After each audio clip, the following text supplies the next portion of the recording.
अरे बाबू तारा पता ना हुई हमारे ससुर जी का नाम हम बता दे तनी ओरिजिनल लगा दो अपन खोड़िया बहारा है भीरकुंडल पापा का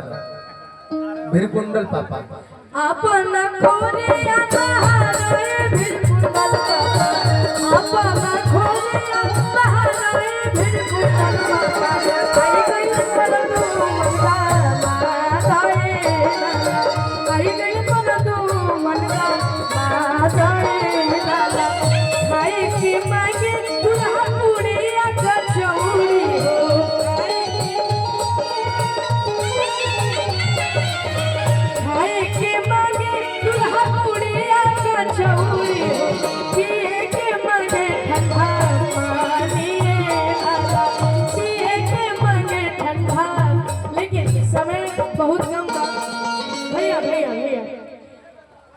कि तू ही बालू घर के